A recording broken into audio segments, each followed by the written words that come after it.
안녕하십니까. 대관장명철학연구원 회장 이육재입니다. 저희 대성TV를 구독해 주시고 시청해 주시는 많은 분들께 진심 감사의 말씀드립니다. 감사합니다. 선생님, 요즘은 이제 예명을 쓰는 사람들이 조금씩 더 늘어나고 있는 것 같은데 예명을 쓰는 이유가 무엇일지 좀 궁금합니다. 이 시대가 아주 다양화된 그런 시대입니다.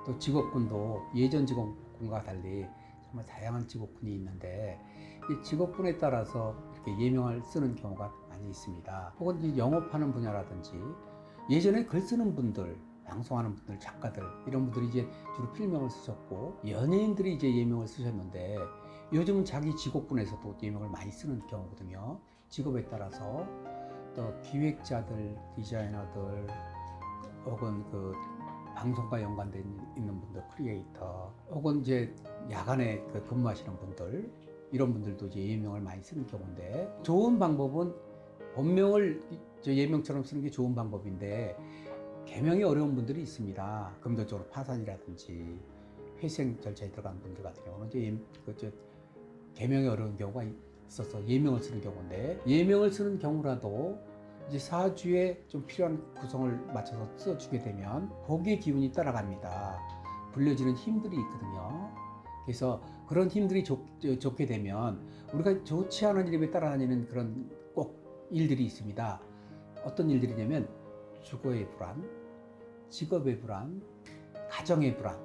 주거의 불안은 그렇죠. 이사 자주 다니고 내 집장만이 어렵고 주거 문제로 인한 고통이 있고 가장 큰 게 이제 직업의 불안이거든요. 직업적 안정감이 없는 그런 때가 있거든요. 보통 사람마다 직업적 안정감이 없이 불안정감이 없이 바로 가는 사람도 있고 그런 불안정감이 따라가는 사람인데 그럴 때 이제 이름이 직업의 그 불안, 그 안정감이 없는 거죠. 자꾸 떠도는 거죠. 이렇게. 그 다음에 이제 가정의 불안, 가정의 문제가 자꾸 생기는 거죠.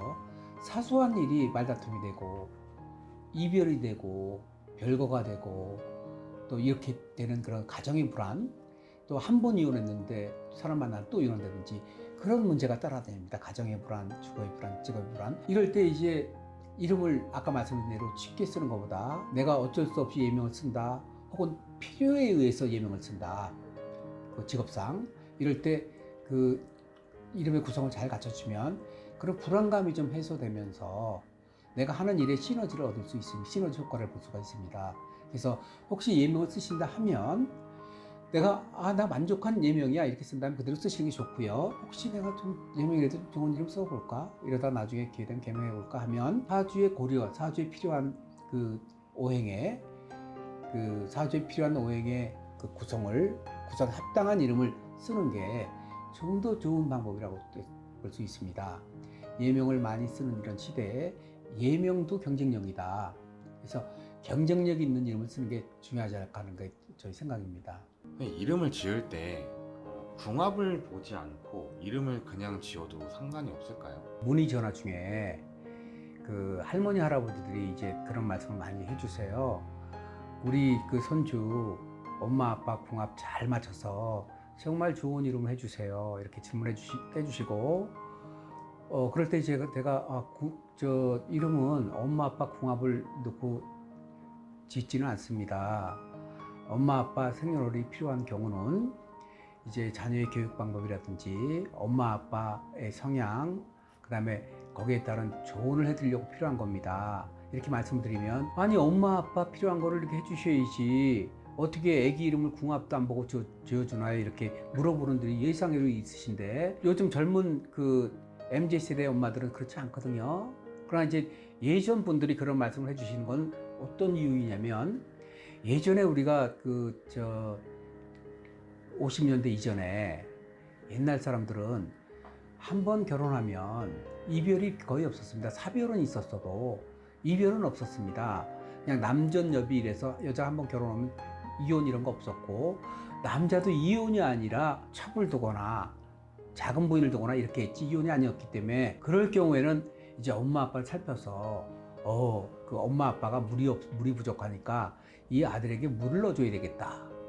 혹은 그 엄마에게 금이 필요하니까 이 아들에게 금을 넣어줘야 되겠다. 맞춰서 오행을 넣어주는 그런 장명 방식이 유행한 적이 있었습니다. 그럴 때 이제 그때의 논리겠죠.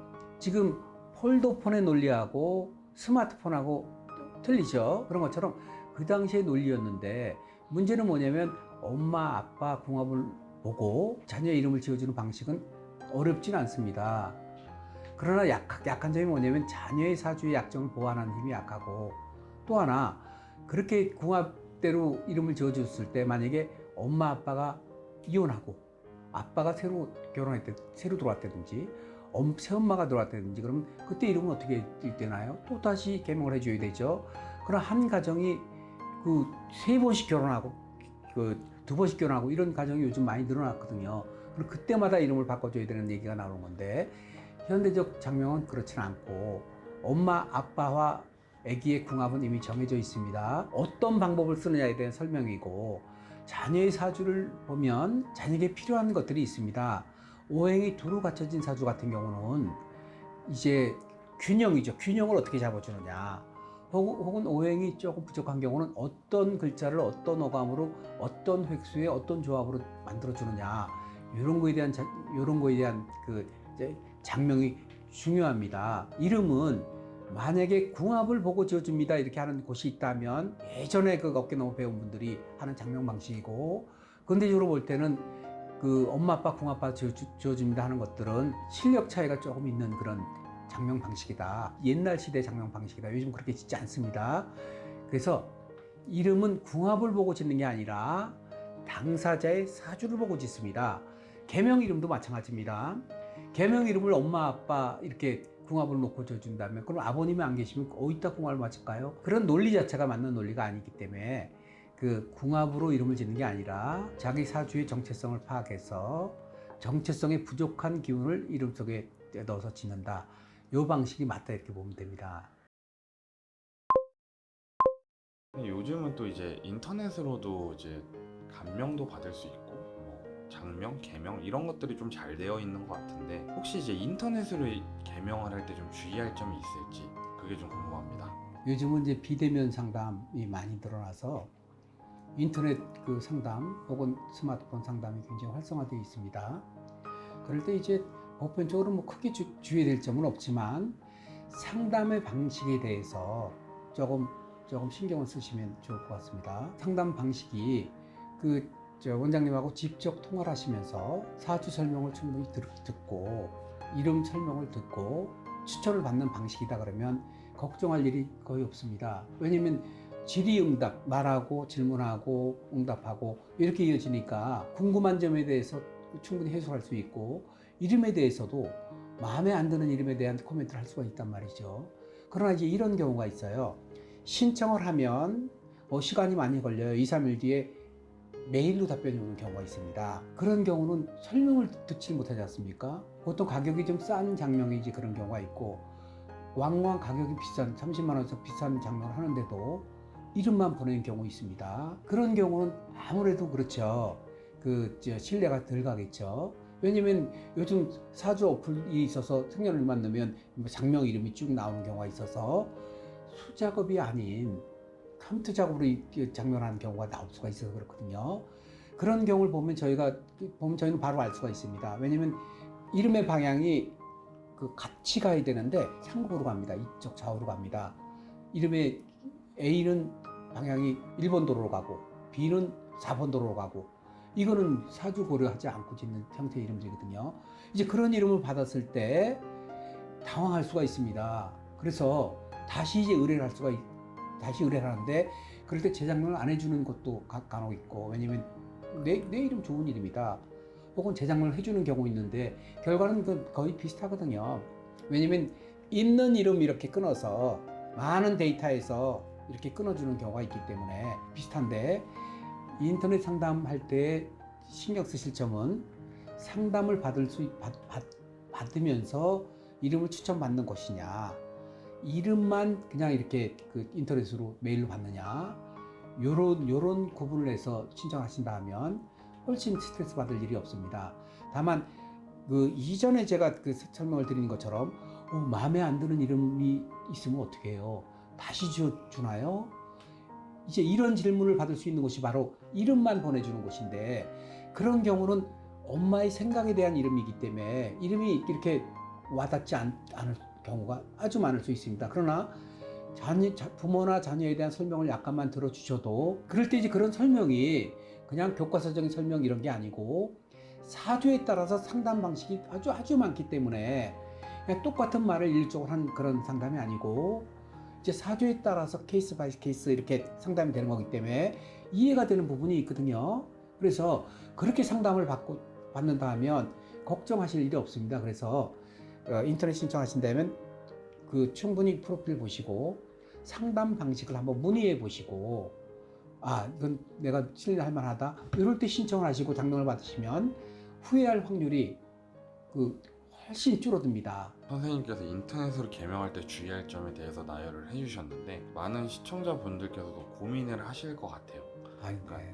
선생님뿐만 아니라 다른 선생님께 직접 상담을 받고 그렇죠. 싶지만 부담되는 경우도 있을 거라서 이렇게 찾아보시는 분들도 많을 텐데 이런 분들한테 좀 도움이 될 만한 답변인 것 같습니다. 요즘은 아까 말씀드린 비대면이 되셔라 상담을 잘 받을 수 있다면 같습니다. 방문이나 굳이 멀리 안 가셔도 그 스마트폰으로 이렇게 상담을 받고, 또 특히 저 같은 경우는 이렇게 일방적인 상담을 하지 않고요. 제 PR이 아니라 다른 분도 그렇게 하신 분이 있을 거예요.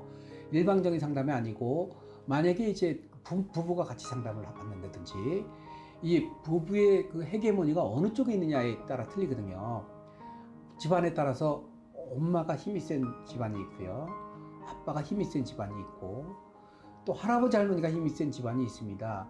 거기에 따라서 상담 방식이 좀 달라지는데, 저희 같은 경우는 그런 내용을 전부 다 파악을 해서 같이 상담을 해드리고 같이 조언을 해드립니다. 같이 조언을 해드리고, 그 다음에 자녀에 대한 부분, 교육하는 부분, 혹은 성품, 성향 이런 걸 전부 다 자세하게 아주 디테일하게 설명을 듣기 때문에 방문 상담이나 인터넷 상담이나 구분을 굳이 하실 필요가 없습니다. 그러나 이제 조금 더 우려스러운 부분이 있다면 저와 같은 이런 상담을 하는 곳인가를 해보시고 견제해 봐서 이렇게 선택을 하시면 되는 거니까, 시대가 바뀌어서 옛날 같지 않고 지금 충분히 좋은 상담 받으실 수 있습니다. 네, 알겠습니다. 선생님 오늘도 좋은 답변 감사합니다. 감사합니다. 저희 대성TV 좋은 정보 채널임에도 불구하고 구독자가 많지 않습니다. 혹시 시청하시면서 구독 한번 눌러주고 시청하시면 정말 큰 도움이 되겠습니다. 감사합니다.